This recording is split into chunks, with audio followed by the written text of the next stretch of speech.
आपली संस्कृती, आपले संस्कार सदा राहू दे आपल्या सोबत. भारताच्या महान ग्रंथांचे आणि काव्यांचे संपूर्ण संकलन. सबस्क्राइब करा तिलक.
कन्हैया, दुर्योधनाला मी माझा शिष्य बनवलंय. परंतु त्याचं प्रशिक्षण समाप्त होताच मी द्वारकेत परतून जाईन. इथे क्षणभर देखील थांबणार नाही. खरंच तुम्ही किती भोळे आहात बलराम दादा. इतरांच्या बोलण्यात येऊन आपल्याच लोकांपासून दूर जाऊन परक्या लोकांच्यात राहत आहात. तुम्ही म्हणाला होता सुभद्रा आणि अर्जुनाचं प्रेम जुळेल म्हणून, पण मला तर अशी कोणतीच लक्षणे दिसत नाहीयेत. हे नातं तर नक्कीच जुळणार आहे देवी.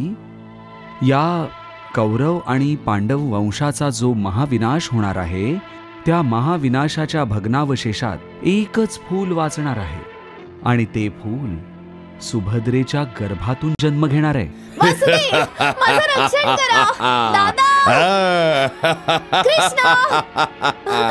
सुभद्रा,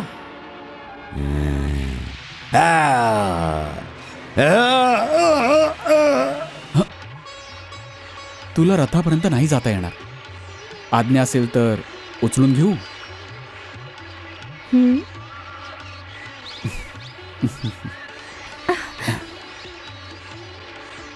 माझ्या प्रश्नाचं उत्तर नाही दिलं.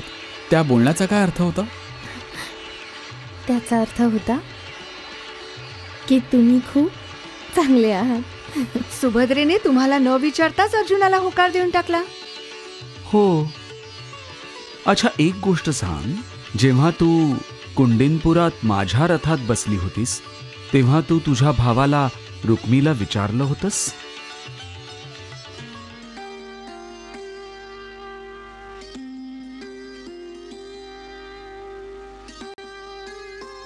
सुभद्रा, सुभद्रा,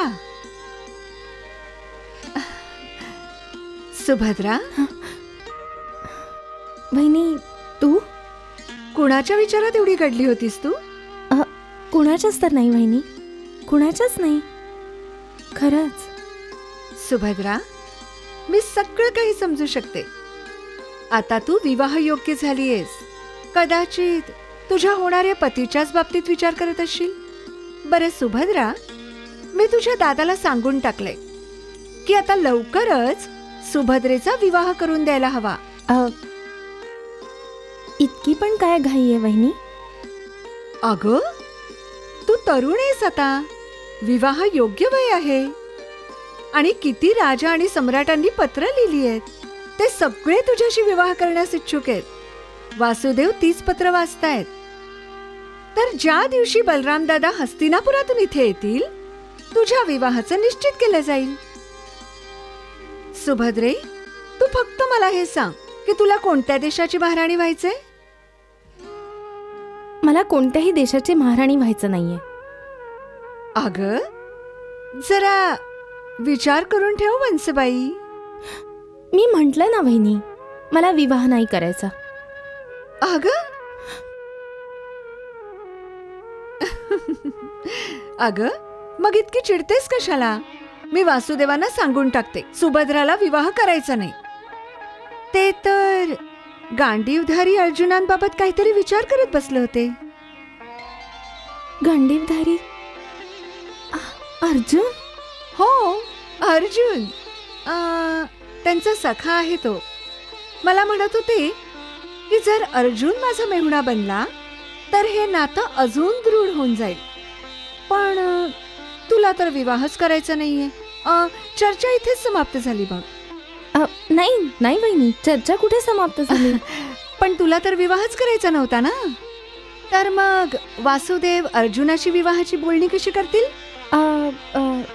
वहिनी, बोलून घेऊ देत त्यांना अर्जुनाशी. पण तुला तर विवाह करायचाच नाहीये ना? वहिनी थांब, माझं म्हणणं तरी ऐकून घे. बरं, ऐकते. बोल, काय सांगायचंय? नाही, फार काही नाही वहिनी. ते वहिनी, ते वास्तवात गोष्ट अशी आहे की तू दादाला असं काहीतरी सांगशील तर तो माझ्या बाबतीत काय विचार करेल? काहीच नाही. ते इतकाच विचार करतील की तुला आयुष्यभर कुमारिकाच राहायचंय, संन्यासीनी व्हायचंय, हो ना? नाही वहिनी, असं नको सांगूस. तो याला माझा उद्धटपणा समजेल. नक्कीच समजतील. एक तर ते बिचारे रात्रंदिवस तुझ्या विवाहाची चिंता करत बसले. मग सर्व राजे आणि राजकुमारांमधून अर्जुनाची तुझ्यासाठी निवड केली आणि त्यावर तू असं म्हणावंस की मला विवाहच करायचा नाहीये? नाही, मी तर असं नाही म्हटलं. मी तर त्यांच्या प्रत्येक आज्ञेचं पालन करते. अच्छा, त्यांच्या प्रत्येक आज्ञेचं पालन करतेस? हो. मग जर ते म्हणाले की माझा सखा अर्जुनाशी विवाह कर, तर करशील मग? हो हो, करेन मी. ते म्हणतायत म्हणून करशील की तुझ्या मनात रात्रंदिवस अर्जुन अर्जुन असा जप करत असतेस त्यासाठी नाही करणार? जा बाई वहिनी, मी नाही बोलणार तुझ्याशी.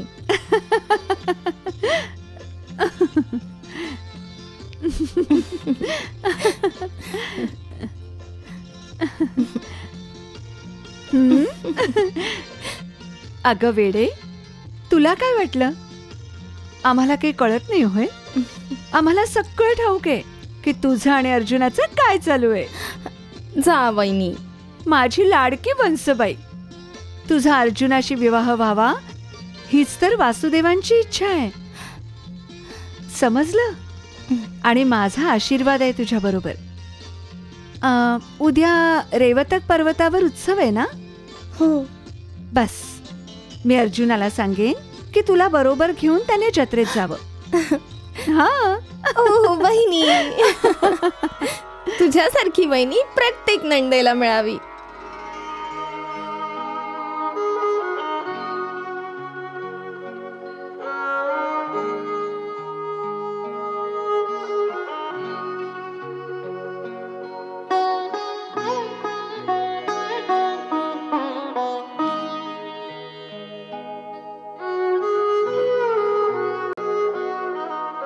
रेवतक पर्वतावर अर्जुनाबरोबर जायच्या कल्पनेनेच सुभद्रेची झोप उडली होती. तिला राहून राहून अर्जुनाबरोबर झालेल्या आत्तापर्यंतच्या भेटी आठवत होत्या. खरं तर पहिल्याच भेटीत जेव्हा तिची अर्जुनाशी नजरानजर झाली होती, ती त्याच्या प्रेमात पडली होती. त्यानंतर अर्जुनाने तिचं राक्षसापासून केलेलं रक्षण जंगलात बेशुद्ध पडल्यानंतर घेतलेली काळजी सर्व क्षण तिच्या डोळ्यासमोर तरळू लागले. इकडे अर्जुनाची अवस्था देखील फार काही वेगळी नव्हती. पलंगावर पडल्या पडल्याच तो उद्याच्या भेटीची स्वप्न रंगवत होता. ती रात्र आता कधी संपते आहे असेच दोघांना झाले होते. दोघही एकमेकांच्या आठवणीमध्ये व्याकुळ झालेले होते आणि एकमेकांना आठवत होते. अशा प्रकारे अर्जुन आणि सुभद्रा एकमेकांच्या भेटीसाठी तळमळत होते. रात्र जाता जात नव्हती.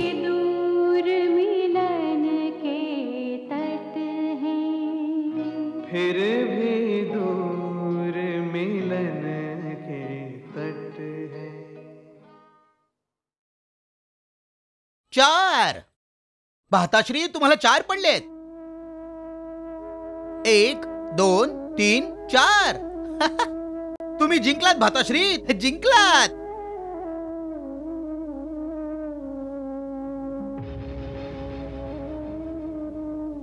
भाताश्री, भाताश्री,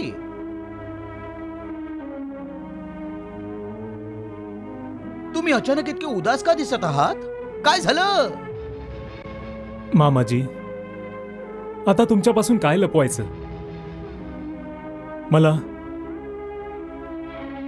मला राहून राहून माझ्या द्वारकेची आठवण येते आहे.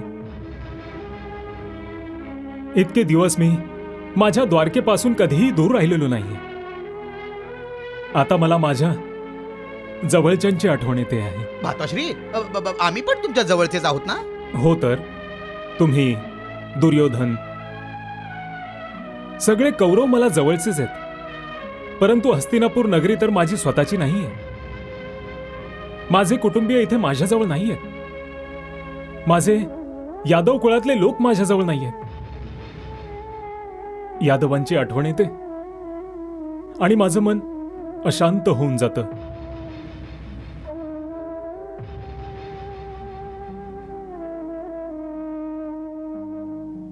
मामाजी जी, कदाचित तुम्हाला ठाऊक असेल, याच दिवसात रेवतक पर्वतावर उत्सवाचं आयोजन केलं जातं. संपूर्ण द्वारका नगरी त्या उत्सवात सहभागी असते. श्रेष्ठ, कनिष्ठ यादव आणि यादव कन्या हा उत्सव साजरा करतात. जणू काही संपूर्ण द्वारका या उत्सवाच्या निमित्ताने चैतन्यमयी होऊन जाते. आणि याच उत्सवाच्या दरम्यान मी इथे हस्तिनापुरात आहे. असं याआधी कधीही झालं नव्हतं. शक्य आहे की याच कारणामुळे माझं मन बेचैन झालं असावं. भाताश्री, थोड्याच दिवसात दुर्योधनाचं प्रशिक्षण समाप्त होऊन जाईल. मग तुम्ही लगेच द्वारकेला जा ना. मामाजी, दुर्योधनाचं प्रशिक्षण अर्धवट सोडून मी द्वारकेस परत जाईन हे भय तुम्ही तुमच्या मनातून काढून टाका.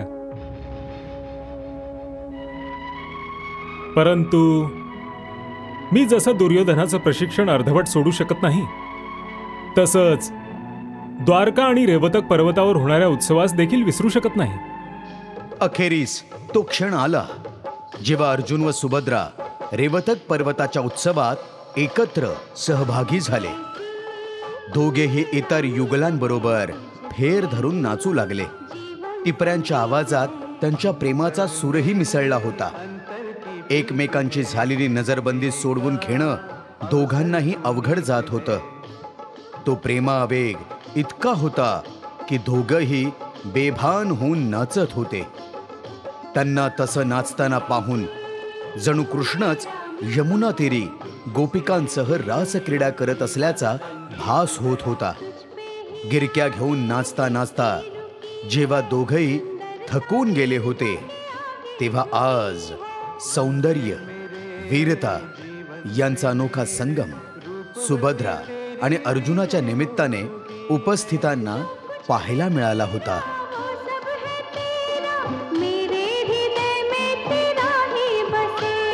माया का तूने डाला वो घेरा, तेरी ही नगरी में डाल दिया डेरा.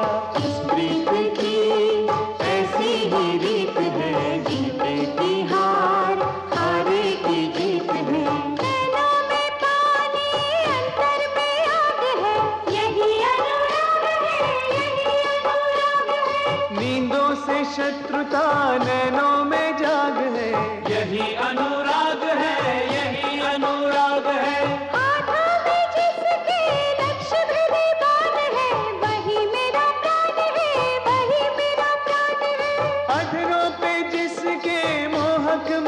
मान है, वही मेरी आशा, वही मेरा ध्यान है।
बघा देवी, जसं तुमच्या वहिनींनी सांगितलं होतं, मी नाचता नाचता खरोखरच तुमच्या चरणांवर लोटांगण घातलं. ते तर मी बघतेच आहे की एक परम योद्धा संगीताच्या युद्ध क्षेत्रात त्याच्या गुडघ्यावर बसून त्याची हार मान्य करत आहे. मी काय तुला पराभूत योद्धा दिसतोय? हो, नाहीतर अजून काय. एक पराभूत प्रेमी दिसत नाहीये, जो कोणासमोर तरी गुडघे टेकून प्रेमाची भिक्षा मागतो आहे. आता सांग, भिक्षा मिळेल का? बोला देवी, एका प्रेमीला भिक्षा मिळेल का? याचं उत्तर मी नाही देऊ शकत. का? कारण दादा बहिणींच्या अनुमतीशिवाय मी होकार नाही देऊ शकत. जर तुम्हाला भिक्षा मागायची असेल तर तुम्हाला दादा बहिणींसमोर गुडघे टेकून त्यांच्याकडे मागावी लागेल. अच्छा, तर त्यांच्याकडे मागावी लागेल? हो. तर मग चल, आता या क्षणी त्यांच्यासमोर जाऊन माझी झोळी पुढे करून तुला मागून घेतो की हे प्रभू, जगातल्या या सर्वश्रेष्ठ कन्येला माझ्या झोळीत भिक्षा म्हणून द्यावं. आणि मला विश्वास आहे की ते प्रसन्न होऊन म्हणतील की हे बालक, तुला 3 दिवसानंतर ह्याचं उत्तर मिळेल. 3 दिवस? 3 दिवस का? कारण आमच्या कुळाच्या प्रथेनुसार दादाने या समय यादवांच्या वार्षिक यज्ञाला आरंभ केला असेल, आणि या यज्ञाचं असं अनुष्ठान आहे की तो 3 दिवस त्याच्या आसनावरून नाही उठायचा. आणि या 3 दिवसात ना तो कोणाची प्रार्थना ऐकू शकतो आणि ना कोणाची मागणी पूर्ण करू शकतो. त्यामुळे तुम्हाला 3 दिवसापर्यंत तर वाट पाहावी लागेल. हे 3 दिवस कसे पार पडायचे? मी सांगू? सांग बरं. तुम्ही देखील यज्ञशाळेत जाऊन तिथेच बसून राहा. थोडे वेदमंत्र ऐकायला मिळतील, त्याने मन पवित्र होईल आणि हे 3 दिवस पण निघून जातील. विचार वाईट नाहीये देवी. तिथेच बसून जरा भक्तीमध्ये ध्यान लावलं तर विरहामुळे मनाला जी अशांतता आली असेल ती थोडी तरी कमी होऊन जाईल. आणि मी तुमच्याशिवाय 3 दिवस कसे काढायचे? तुझ्या वहिनीशी गप्पा मारून.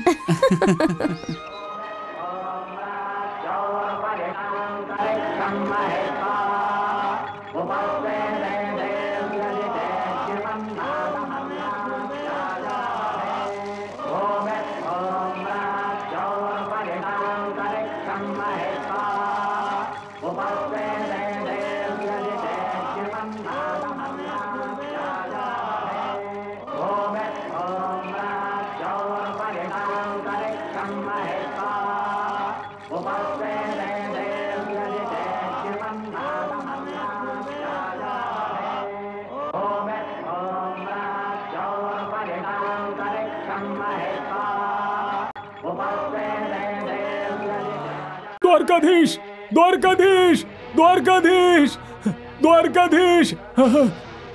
थांबा विप्रदेव, कुठे निघाला आहात? द्वारकाधीशांना भेटायला. मला अडवू नका, मी या क्षणी त्यांना भेटू इच्छितो. बघितलं नाहीत का विप्रदेव, द्वारकाधीश या क्षणी प्रजा कल्याण यज्ञाचं अनुष्ठान करत आहेत. प्रजा कल्याण यज्ञाचं अनुष्ठान? हा, इथे प्रजा कष्टात आहे. मला नको अडूस, मला नको थांबवूस. माझं संकट यज्ञाहून मोठं आहे. मला अडवू नको, मला जाऊ दे. थांब इथेच. मला जाऊ दे, मला जाऊ दे, मला जाऊ दे.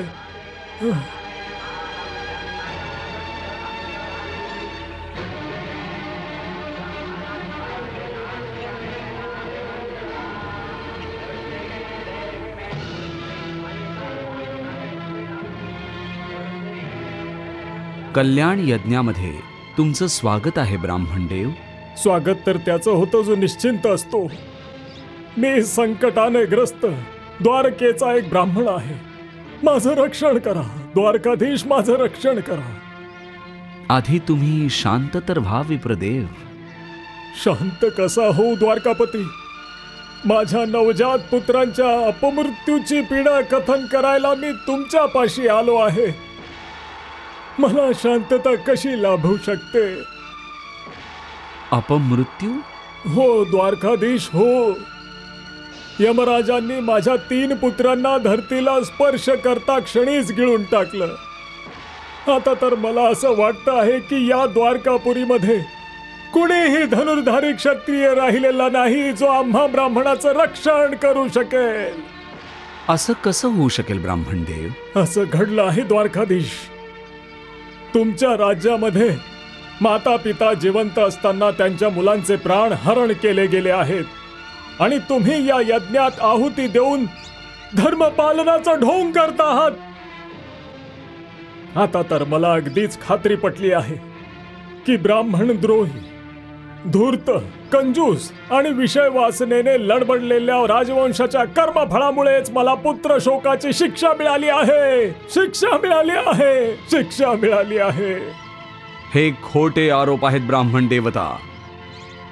खोटे आरोप? तुम्ही यांना खोटे आरोप म्हणता आहात द्वारकाधीश? तुमच्या राजमहालाच्या द्वारावर माझ्या 3 नवजात मुलांची प्रेत ठेवून आलो आहे. माझं हृदय विदीर्ण झालं आहे आणि तुम्ही याला खोटे आरोप म्हणता आहात. परंतु हे माझ्या ऐकण्यात आलेलं नाहीये ब्राह्मणदेव. कसं काय येणार? कसं काय येऊ शकतं द्वारकाधीश? तुमचे तळवे चाटवणारे सेवक हे सत्य तुमच्यापर्यंत कसं काय पोहोचवतील?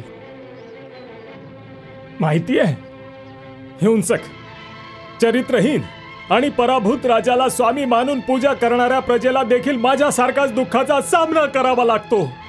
त्यांच्या दरवाजाबाहेर संकटाचे पहाड उभे असतात. तेच भोग मी देखील भोगतो आहे द्वारकाधीश, मी देखील भोगतो आहे. तुमची पीडा निश्चितच एक खूप मोठी दुर्घटना आहे. दुर्घटना? तुम्ही याला दुर्घटना म्हणून टाळू नका द्वारकाधीश. बहाणे तर ते लोक शोधतात जे नपुंसक असतात. तर तुम्ही या क्षणी माझ्यासह चला. माझी गरोदर पत्नी आमच्या 4थ्या बाळाला जन्म देणार आहे. यमदूत माझ्या दारावर उभे आहेत. अहो, ते त्या बाळाचे प्राण देखील हरण करतील आणि मी नुसताच मदतीची याचना करत बसेन. परंतु या क्षणी तर मी यज्ञाची दीक्षा घेऊन बसलो आहे. अग्नीला आहुती पण समर्पित करून झाल्या आहेत. मला ठाऊक होतं नव्हे, मला खात्रीच होती द्वारकाधीश की तुम्ही या यज्ञाचा बहाणा करून तुमच्या धर्मरक्षणाच्या राजधर्मापासून पळ काढणार म्हणून, आणि तेच झालं. परंतु आरंभ झालेल्या यज्ञातून उठण्याची अनुमती शास्त्र देखील देत नाही. पण शास्त्र हे देखील तर सांगतं की ज्या राज्याच्या राज्यामध्ये प्रजा कष्ट भोगत असते तो राजा नरकात जातो म्हणून.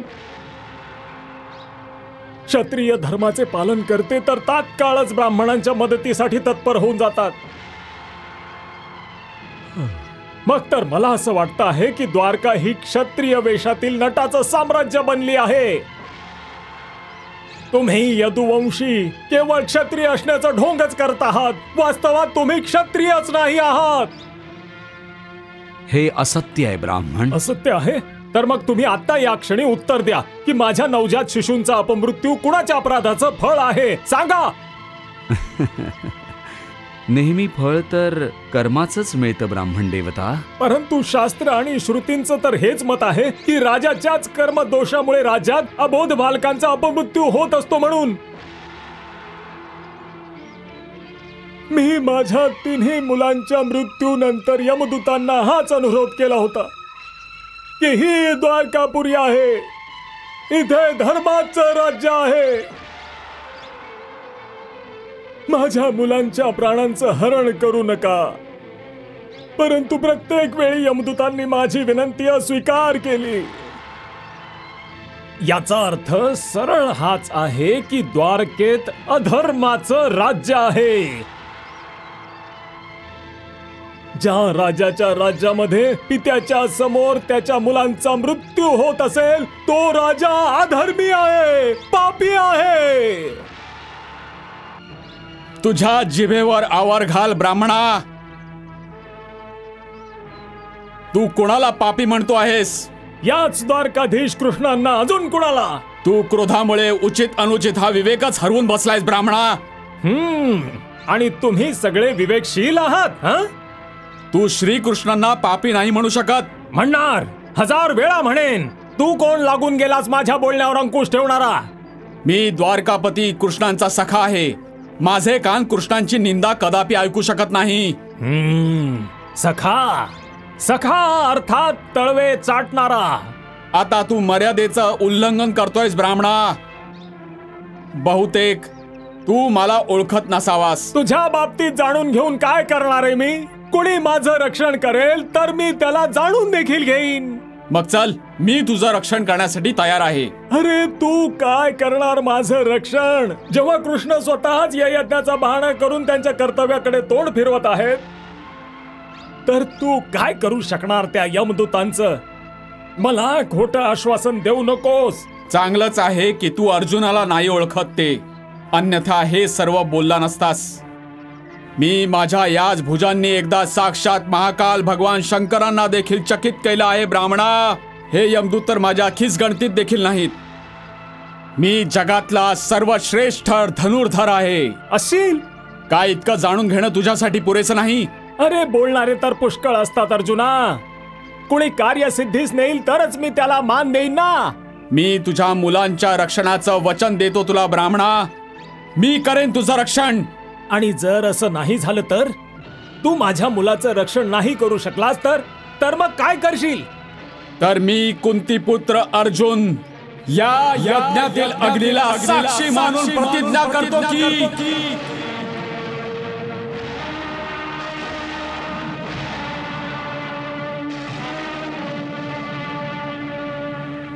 जर मी या ब्राह्मणाच्या मुलांचं रक्षण नाही करू शकलो तर अग्नीमध्ये उडी घेऊन माझे प्राण त्यागीन मी.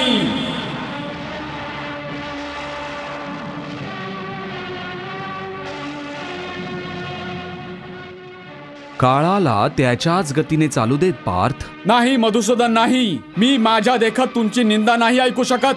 हो, माझे प्राण अवश्य देऊ शकतो. अजून माझ्या गांडीव धनुष्याचा टणत्कार त्रिभुवनाला कंपित करण्याची क्षमता बाळगून आहे जनार्दन. तुम्ही निश्चिंतपणे यज्ञ पूर्ण करा. ते तर ठीक आहे, परंतु तू या ब्राह्मणाचं रक्षण करू शकशील का? अवश्य. तुम्ही आज्ञा द्यावीत. मी या विप्रांच्या घरी जात आहे.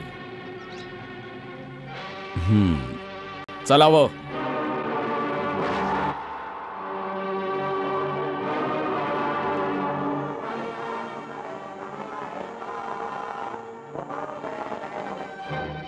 वहिनी, वहिनी, वहिनी. काय झालं सुभद्रा? वहिनी, पार्थना थांबवा. वहिनी, पार्थना थांबवा. सुभद्रा, तू अशी गोंधळलेली कायस? वहिनी, कुंती पुत्रांनी अतिशय कठीण आणि असाध्य प्रतिज्ञा केली आहे. जर ते त्या ब्राह्मणाच्या मुलाचं रक्षण नाही करू शकले तर अनर्थ होऊन जाईल. मला तर कल्पनेने सुरात धडकी भरते आहे. अच्छा, म्हणजे माझ्या वंसबाईंना पार्थांच्या पौरुषावर विश्वास नाहीये का? विश्वास तर आहे वहिनी, परंतु अशी भीषण प्रतिज्ञा करायची काय आवश्यकता होती? अगं वेडे, पार्थ अजय आहेत, क्षत्रिय धर्माचे जाणकार आहेत, आर्यावर्ताचे सर्वश्रेष्ठ धनुर्धारी आहेत. ते नक्कीच त्यांची संकल्पसिद्धी पूर्णत्वास नेतील. तू चिंता करू नकोस. वहिनी, मला खूप भीती वाटते. बरं मला सांग, तू पार्थांवर प्रेम तर करतेस ना? अतिशय. आणि ठाऊक आहे की प्रेमाचं दुसरं नाव काय आहे? नाही. विश्वास, पूर्ण विश्वास. हो. हा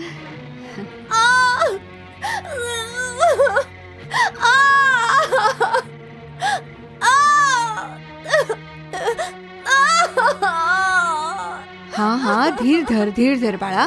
यावर अर्जुनजी, यावर. तर हे घर आहे का तुमचं ब्राह्मणदेव? हो गांडीवधारी अर्जुन.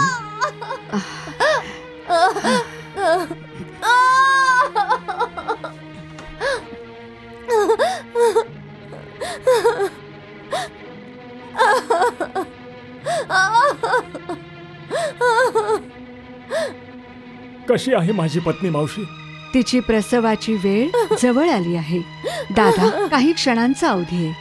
तुम्ही दोघं बाहेरच थांबा, मी आत जाते.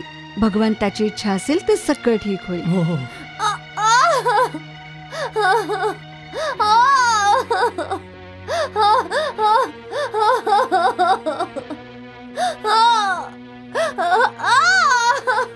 बस बाळा, बस बस बस.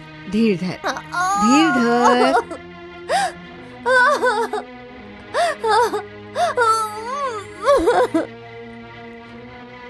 हे गांडीवधारी अर्जुन, माझी तुम्हाला विनंती आहे की तुम्ही तुमच्या शक्ती आणि सामर्थ्याने माझ्या येणाऱ्या बाळाचं रक्षण करा. निश्चिंत असा ब्राह्मण देवता, अजिबात चिंता नसावी. धीराने घे बाळा, धीराने घे. हा, बस बस, झालं झालं.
माझं हे बाणांचं कवच तुमच्या घराला पूर्णतः सुरक्षित ठेवेल.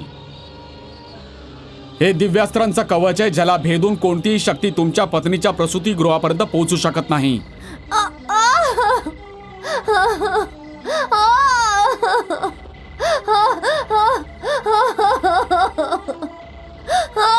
परंतु जसं या कवचाला भेदून कोणी आत प्रवेश करू शकत नाही, तसंच या कवचाच्या बाहेरही कोणी येऊ शकत नाही.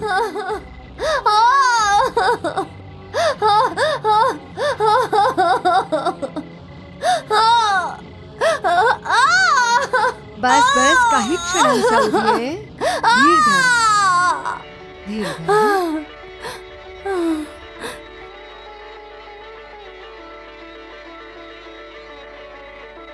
ब्राह्मण देवता, तुमच्या बाळाने जन्म घेतला आहे आणि ते पूर्णपणे सुरक्षित देखील आहे. हो हो. मी म्हटलं होतं ना की मी तुमच्या बाळाचं रक्षण करेन म्हणून. मी तुमचं रक्षण केलं आहे ब्राह्मणदेव. जा ब्राह्मणदेव, तुमच्या बाळाचं दर्शन तरी घेऊन या.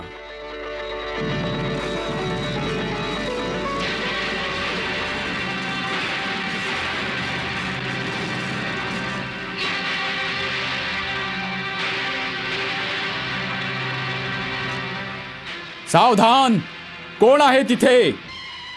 माझं बाळ. यमदूत माझ्या बाळाला पुढे घेऊन पुढे पसार झाले. पुढे बाळा, शांत हो, शांत हो.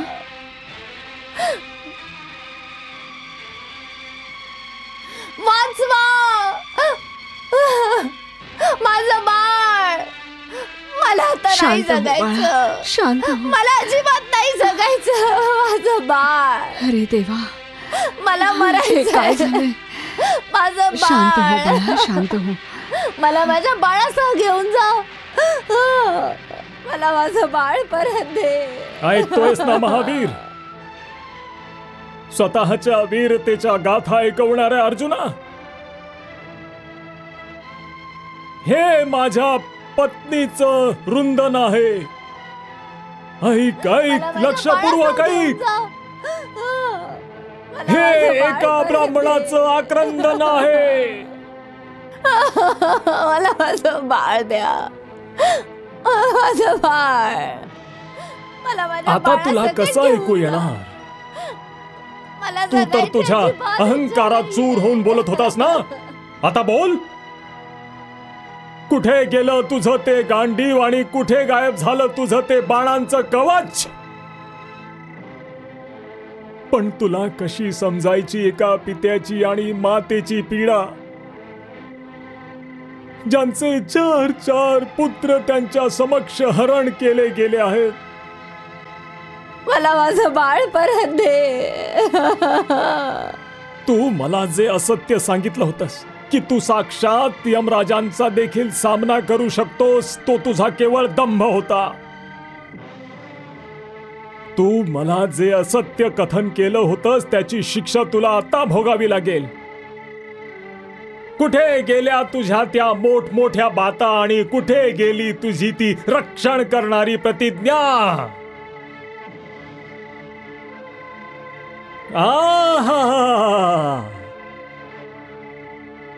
कसं काय म्हणत होतास की तू साक्षात महादेव शंकरांना देखील तुझ्या या बाहूंचा चमत्कार दाखवला आहेस म्हणून?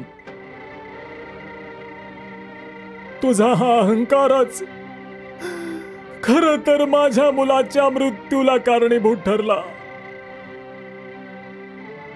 मी तुझ्या सारख्या नपुंसकाच्या बोलण्यात येऊन माझं हे मूल देखील गमावून बसलो. अरे मी कसंही करून द्वारकाधीशांची समजूत घालून त्यांना इथे आणलं असतं आणि ते आले असते तर माझं मूल तरी वाचलं असतं रे. परंतु तू स्वतःच मोठमोठ्या बाता करत आलास माझ्या बरोबर. नपुंसक, धिक्कार आहे तुझा, धिक्कार आहे तुझ्या पराक्रमाचा. तू पापी आहेस. तुझा कृष्ण देखील पापी आहे. ही द्वारका एक पाप कुंभ आहे, महाकुंभ आहे. इथे कुणाचंही कल्याण नाही होऊ शकत, नाही होऊ शकत. अरे माझं बाळ,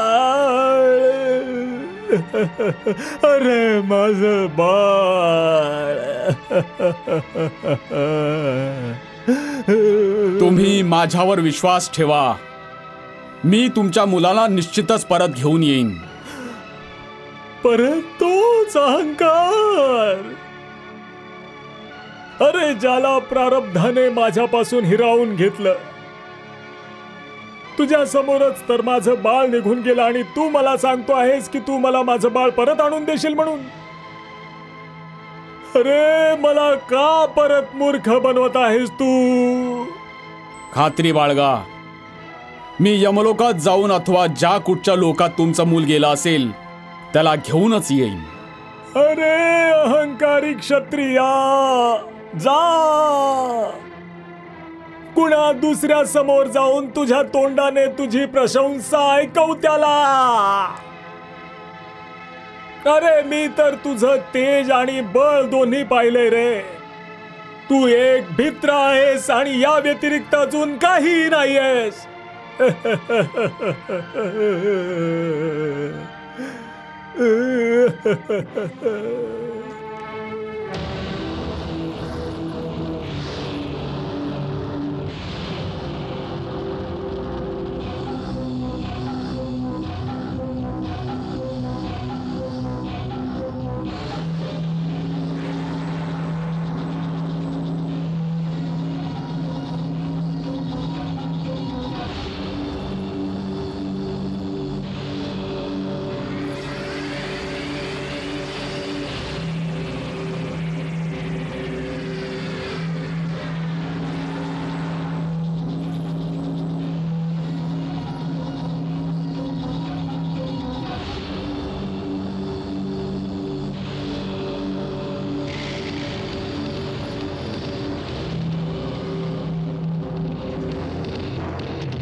मी कुंतीपुत्र अर्जुन या द्वारांच्या रक्षकांना आदेश देतो की माझ्यासाठी हे दरवाजे उघडले जावेत.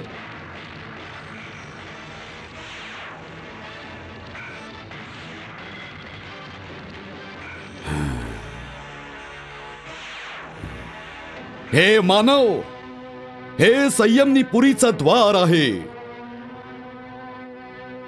इथे यमराजांचं शासन आहे. हे स्थान मृत्यू लोकातील प्राण्यांसाठी वर्जित आहे. इथे कुणीही सदेह प्रवेश नाही करू शकत. तुझी अजून या द्वारातून प्रवेश करण्याची वेळ आली नाहीये. त्यामुळे तू परत तिथेच जा जिथून आला आहेस. परंतु मी वैष्णवी विद्येचा स्नातक आहे आणि त्या विद्येच्या आधारेच मी इथपर्यंत आलो आहे. तुला माझ्यासाठी हे दरवाजे उघडावेच लागतील. संयमनी पुरीचं द्वार यमराजांच्या आज्ञेशिवाय नाही उघडत. त्यामुळे तू परत तिथेच जा जिथून आला आहेस. मी त्या ब्राह्मण पुत्राला घेतल्याशिवाय परत नाही जाऊ शकत, ज्याला मी आकाशात उडताना पाहिलं होतं. दरवाजे उघडा आता. हट्ट करू नकोस मानवा. मी पुन्हा एकदा सांगतो आहे, जिथून आला आहेस तिथेच पुन्हा परत जा. हे दरवाजे नाही उघडायचे, नाही उघडायचे हे दरवाजे.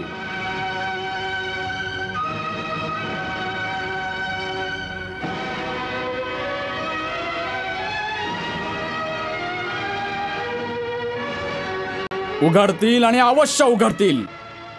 तुम्ही अर्जुनाच्या पराक्रमाशी परिचित नाही आहात.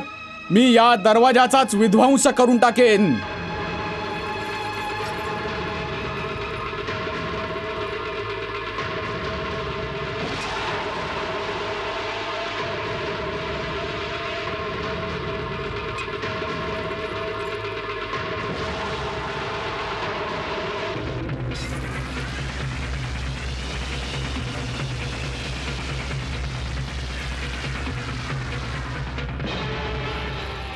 आता माझा नाईलाज झाला आहे ब्रह्मास्त्र चालवण्यासाठी.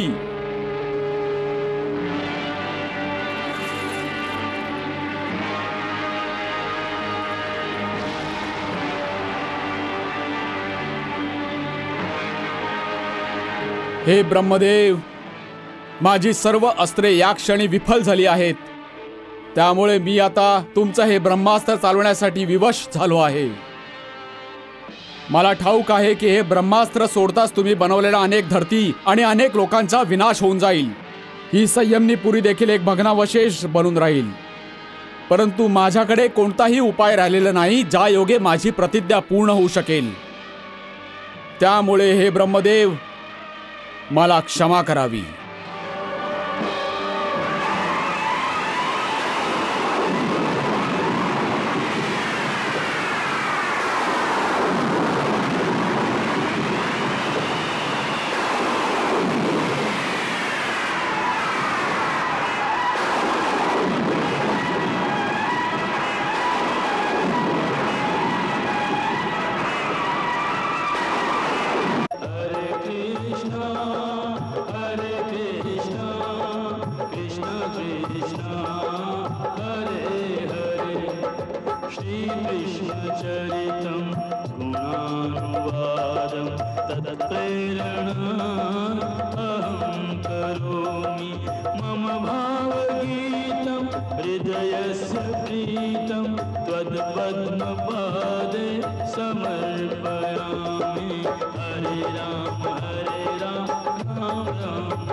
Krishna